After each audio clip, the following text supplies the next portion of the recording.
Today I'm going to talk about the Fujifilm XF50mm f2.0. One of the biggest attractive elements of the Fujifilm system, of the X series system to me, was these compact prime lenses.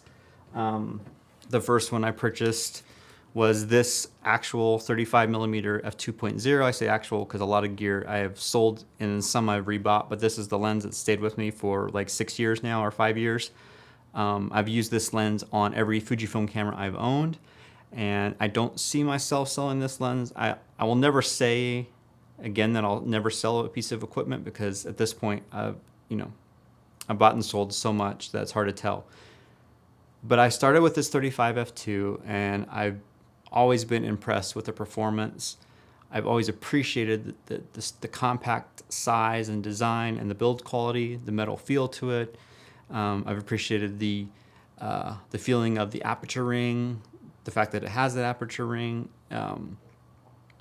the speed of the autofocus, how nice it is to manually focus it. All the aspects of this lens I've come to enjoy and appreciate. It's a well-performing lens all the way around, from f2 to f16. It's just been really impressive, and these lenses, these f2.0 compact prime lenses, are the main reason I started really paying attention to this Fuji system, and it's one of the reasons that I've continued to stay in the Fuji system, because I love these lenses.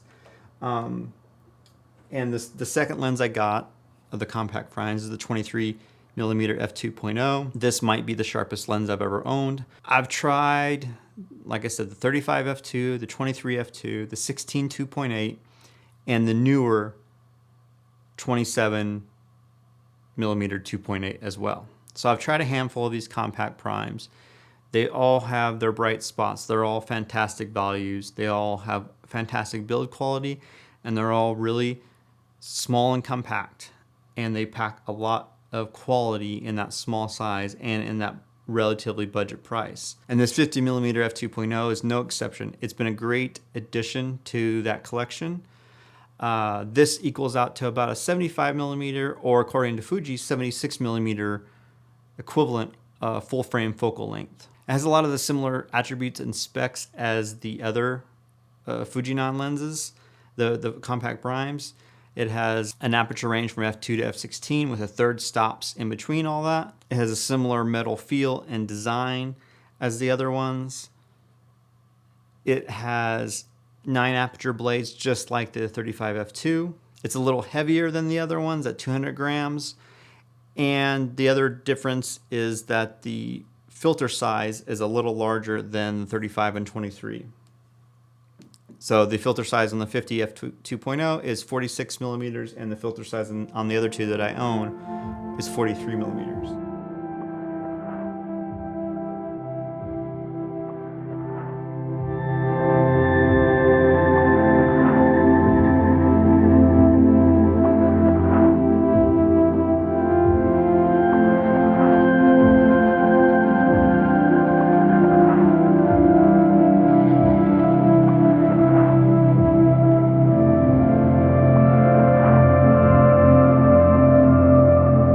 I've shot with this off and on for a few months.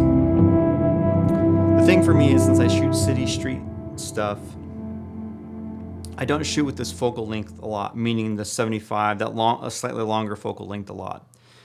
So I don't shoot with it I don't have it on my camera as much as I do the other two. But I have owned it for a few months. I have shot a decent amount of things, and what I have shot with it, I've been really impressed with. Like I said, I'd have to do some comparisons, but it's right up there in sharpness for me as the 23. And like this is just all personal experience and personal preference, so to speak. But to me, the 23 f2 was the first Fujifilm lens I owned where the sharpness and the detail popped out at me, where it was something I noticed without even thinking about it. I was going through photos, and then I saw a couple images wondering, like, wow, what's different about those photos? And I realized it was because I shot it with a 23 f2. And they just had a detail that I hadn't seen before. Even on my 35 f2, which I love that lens, the 23 just had something extra about the image, something extra special, I should say, about the image. And this 50 f2 has a similar feel to it. just a longer focal length, but it's super sharp. It's probably sharper all the way around. Obviously, I don't think it doesn't suffer from the same type of close focus distance issues that the other lenses do, especially the 23. It's sharper at f2, sharper up close, and it's obviously sharper it's obviously super sharp at 5.6 and that usual sweet spot range. I think if I was starting out in the Fujifilm system and I knew I was going to do portraits or weddings or anything like that, where it's I'm shooting a lot of models or talent or people, I think this would be the main lens I would get. This would be like the first lens I would buy with like a used X-T2 or X-T1 or something. If I'm just building a budget portrait kit, it would be the 50 f2 and the X-T2 or X-T1 or something like that, and that would get you really far, and you could do a lot of things with that. Since I don't shoot portraits as my main thing, this may not have a permanent home in my kit. To me, the 23, the 35, and eventually I want to try the old school 18mm 2.0. Those are going to be the lenses I use regularly. I can't say anything bad about this lens. I can't even really think of a negative without making something up. I think it's one of the best lenses I've used ever. It's slightly more expensive than the other two. You can maybe be picky about that and complain about the price, but for what you get, I still think it's an amazing buy. Even if you buy it brand new, $450, it's an amazing deal because it's a well-made lens, well-built lens with fantastic image quality, and it's relatively light and compact with an amazing design and pairs well with pretty much any of the Fujifilm cameras. So like I said, I'd have to be reaching to find a negative. Hopefully the image samples that I have in this video kind of just speak for themselves on what I was able to do. It doesn't show you the entire scope of what the lens can do, but at least gives you an idea.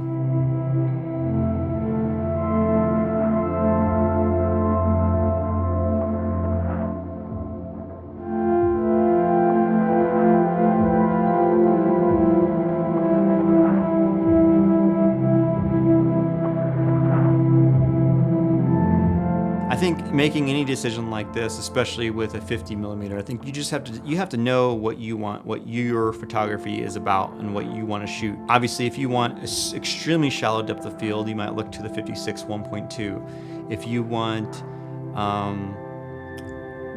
even more compression and more background separation, you might go for the 90mm. If you want to shoot more stylized street photography style portraits, you might look to the 23 or 16mm or something like that has some dramatic wide angle type views. But if you need a well-rounded portrait lens that can give you a lot of different looks, this is a great choice, and I can't recommend it highly enough. Like I said, I think it's best for portrait photographers, but you can shoot some street stuff with this. I did shoot some decent street photography with this as well. But like I said, I hope the photo samples kind of speak for themselves. I just wanted to talk about this lens now that I've used it. I know I've heard all the great things about it, but it's different when you use it and you can say, yes, I've used it now, I can vouch for it, that it is what a lot of people say it is. It's extremely sharp lens, a lot of detail, great value, well built, weather sealed, all those things. Pairs perfectly with the other compact prime, so it can round out a collection of compact prime lenses if that's what you're trying to build. But I think that's it for now. If you decide to give this a shot, I do have affiliate links in the description from Moment, from Amazon. They're all affiliate links. You know how they work. If you buy anything, I get a portion of that, but buy it wherever you can. Consider buying used. KEH has a whole bunch.